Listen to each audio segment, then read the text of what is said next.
લોકસભાની ચૂંટણીની તારીખો થોડા દિવસોમાં જાહેર થઈ શકે છે। એવામાં કેન્દ્ર સરકારે દેશમાં લાગુ કર્યો નાગરિકતા સંશોધન કાયદો CAA।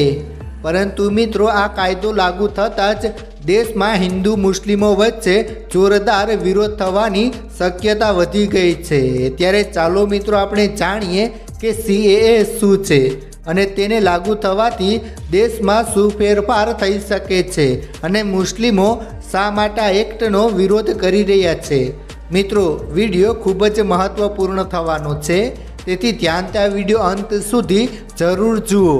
CAAનું આખું નામ શું છે મિત્રો? સિટીઝનશીપ એમેન્ડમેન્ટ એક્ટ, એટલે કે નાગરિકતા સુધારા કાયદો।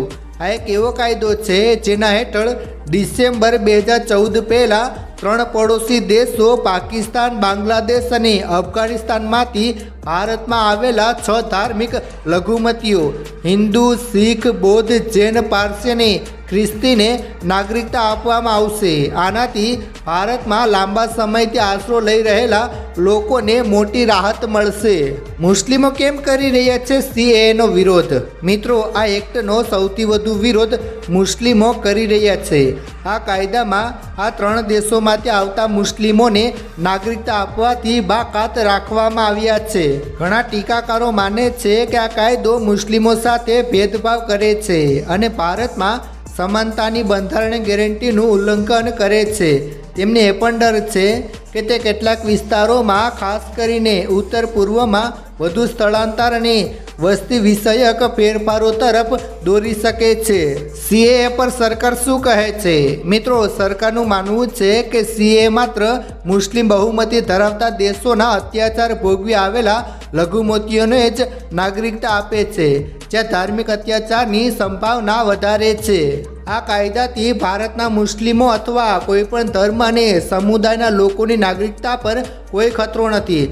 સરકારનું કહેવું છે કે આ દેશોમાં હિન્દુઓ સાથે ભેદભાવ કરવામાં આવે છે અને મુસ્લિમો સાથે નહીં, તેથી મુસ્લિમોને તેનાથી દૂર રાખવામાં આવ્યા છે। શું CAA બંધારણીય છે? મિત્રો, CAA વર્ષ 2019માં 11 ડિસેમ્બરે ભારતીય સંસદમાં પસાર કરવામાં આવ્યું હતું। તેની તરફેણમાં 125 અને તેની વિરુદ્ધ 105 મતો પડ્યા હતા। રાષ્ટ્રપતિએ 12 ડિસેમ્બરે આ બિલને મંજૂરી આપી હતી। ઉત્તર પૂર્વમાં CAAનો વિરોધ શા માટે? મિત્રો, પૂર્વોત્તરના કેટલાક સંગઠનો માને છે કે આ કાયદો બિન દસ્તાવેજીકૃત હિન્દુ વસાહતોને નાગરિકતા આપશે, જે તેમની વસ્તીને બદલી શકે છે અને સંભવિત રીતે તેમના રાજકીય અધિકારો, સંસ્કૃતિ અને જમીનના અધિકારોને પણ અસર કરી શકે છે। નાગરિકતા માટેની અરજી કેવી રીતે કરવામાં આવશે? મિત્રો, આ કાયદા હેઠળ નાગરિકતા મેળવવા માટેની અરજી માત્ર ઓનલાઈન હશે। આ અંગે એક ઓનલાઈન પોર્ટલ પણ તૈયાર કરવામાં આવ્યું છે। નાગરિકતા મેળવવા માટે અરજદારોએ તેઓ કયા વર્ષમાં ભારત આવ્યા હતા તે દર્શાવવું પડશે। અરજદારો પાસેથી કોઈપણ પ્રકારના દસ્તાવેજ માંગવામાં નહીં આવે।